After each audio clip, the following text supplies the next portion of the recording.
اللهم صل على سيدنا ومولانا محمد۔ السلام علیکم ورحمۃ اللہ وبرکاتہ۔ رب اشرح لی صدری ویسر لی امری واحلل عقدۃ من لسانی یفقہوا قولی۔ ربنا زدنا علما اللہم فقہنا فی الدین، آمین۔ آیت نمبر 36 سورہ البقرہ تک کل ہم نے تفسیر کی تھی۔ انشاءاللہ اس سے آگے آج ہم 3 آیات پڑھیں گے۔ اعوذ باللہ من الشیطان الرجیم، بسم اللہ الرحمن الرحیم۔ کل کی آیات میں ہم نے دیکھا تھا کہ اللہ تعالیٰ نے وقتی طور پر آدم اور حوا علیہ السلام کو جنت میں بھیجا اور انہیں ہر طرح کی آسائشیں دیں، لیکن ایک درخت کے پاس جانے سے منع کیا، کیونکہ یہ آزمائش تھی کہ وہ اللہ کی فرما برداری کرتے ہیں یا شیطان کے بہکاوے میں آ جاتے ہیں۔ لیکن شیطان چونکہ انسان کا ازلی دشمن ہے اور یہیں سے اس نے انسان کے ساتھ شیطان دشمنی شروع کی تھی، جہاں آدم علیہ السلام کو سجدہ کرنے کو کہا گیا تھا اور قبر تک انسان کے ساتھ رہتا ہے۔ سو شیطان نے اپنی دشمنی نبھائی اور آدم اور حوا کو بہکا دیا، اور اس کی ڈیٹیل انشاءاللہ آگے قرآن پاک میں مزید آئے گی۔ یہاں پر مختصراً یہ قصہ بیان ہوا ہے جس میں بتایا گیا کہ شیطان نے ان کو بہکا دیا، اور حدیث سے پتہ چلتا ہے کہ شیطان جو ہے وہ بڑا ہمدرد بن کر آدم علیہ السلام کے پاس گیا اور اس نے کہا کہ تمہیں پتہ ہے کہ تمہارے رب نے تمہیں یہ جنتی پھل کھانے سے کیوں منع کیا ہے؟ اگر تم نے یہ کھا لیا تو تم زندگی بھر کے لیے اس جنت میں رہو گے اور پھر تمہیں یہاں سے کوئی نہیں نکال سکتا۔ اور اس نے اس طرح کی ہمدردی والی باتیں کر کے وہ پھل آدم علیہ السلام کو کھانے کے لیے اکسا دیا، جس پر آدم علیہ السلام نے وہ پھل کھا لیا، اور اس کے کھانے کے بعد چونکہ ظاہر وہ اللہ کے نافرمانوں میں شامل ہو گئے تو ان کے جنتی لباس اتر گئے اور پھر وہ اپنے جسم کو پتوں سے ڈھانکنے لگے۔ بہرحال انشاءاللہ اس کی ڈیٹیل ہم آگے پڑھیں گے۔ تو اللہ تعالیٰ نے ان سب کو کہا کہ یعنی آدم علیہ السلام کو اور حوا علیہ السلام کو کہا کہ تم سب ایک دوسرے کے دشمن ہو، اس لیے یہاں سے اتر جاؤ، یعنی اب تمہارے لیے وہ وقت آ گیا جب میں نے تمہیں زمین پہ بھیجنا ہے، اور وہاں پر میں نے تمہیں ایک وقت تک ٹھکانا اور فائدہ اٹھانا کا موقع دیا ہے۔ آیت نمبر 37 فتلقا، تو سیکھ لیے آدم نے من ربی، اپنے رب سے، کلمات، چند کلمات، فتابا، تو توبہ کی، استغفار کی، علیہ، اس پر، یا معاف کر دیا اللہ تعالیٰ نے اس کو۔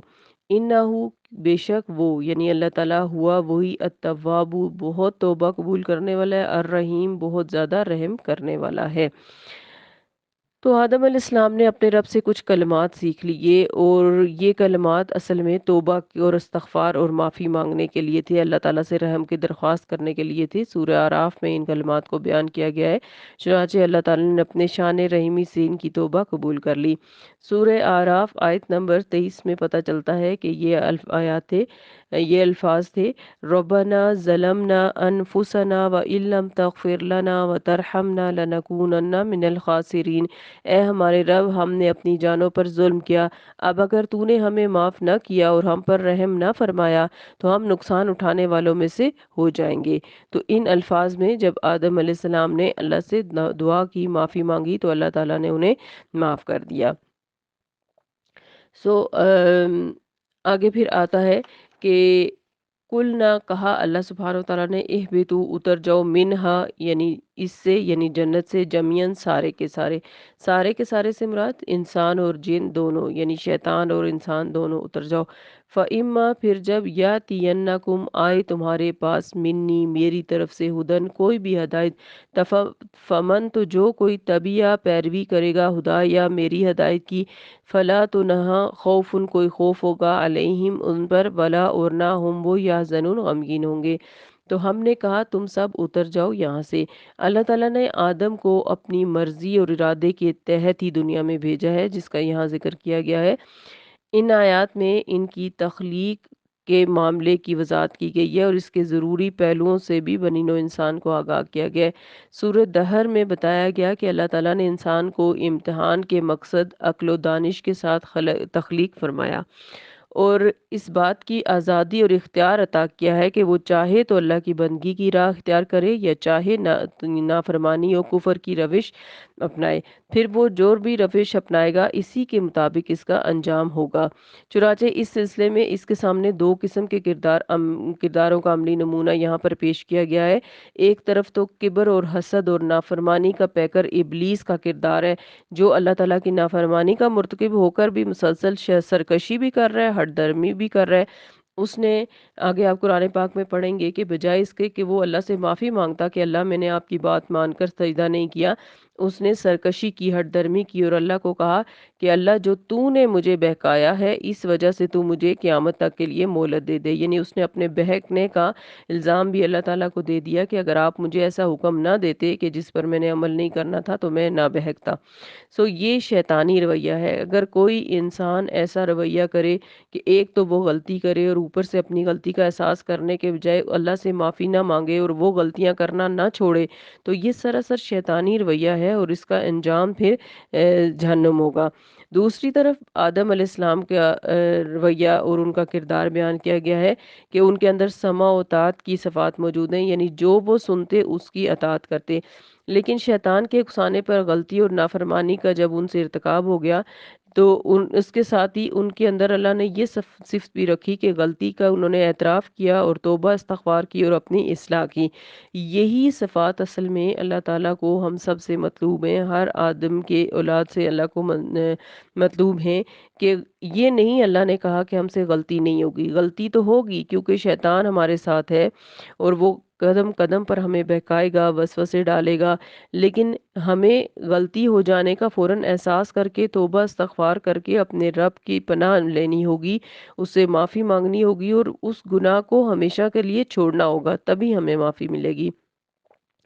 تو اس لیے اب یہاں پر ہم اگر کامیابی چاہتے ہیں اور ہم یہ چاہتے ہیں کہ ہمیں دنیا سے کامیابی سے گزر جائیں اور ہمیں آخرت کی فلاح مل جائے، آخرت کی کامیابی مل جائے، فوزاً عظیمہ مل جائے، تو اس کے لیے ہمیں آدم علیہ السلام کا کردار اپنانا ہوگا، نہ کہ ابلیس کا کردار اپنانا ہوگا۔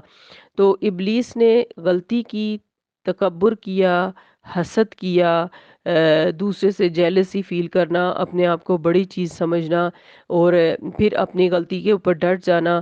تو اس لیے اس کے بارے میں اللہ تعالیٰ نے پہلے سے فیصلہ کر دیا کہ اللہ تعالیٰ نے حکم فرمایا قرآن پاک میں کہ میں تم اور تمہاری پیروی کرنے والوں سے جہنم کو بھر دوں گا۔ تو جو بھی شیطانی راستہ اختیار کرے گا، شیطان کے راستے پر چلے گا، اس کی وہاں میں حامل آئے گا، اس کا انجام جہنم ہوگا۔ لیکن جو آدم علیہ السلام کی طرح کا عاجزانہ رویہ اختیار کرے گا، فوراً اپنی غلطی کو مانے گا اور اللہ تعالیٰ سے کہے گا کہ اللہ مجھے کچھ نہیں آتا، مجھے کچھ پتہ نہیں ہے، اللہ آپ مجھے یہ بتائیں کہ میں کن الفاظ میں آپ سے معافی مانگوں کہ آپ مجھے معاف کریں گے۔ اور پھر جب اللہ نے ان کو یہ الفاظ سکھائے اور انہوں نے اللہ سے معافی مانگی سچے دل سے، تو اللہ تعالیٰ نے انہیں معاف کر کے دنیا میں بھیجا۔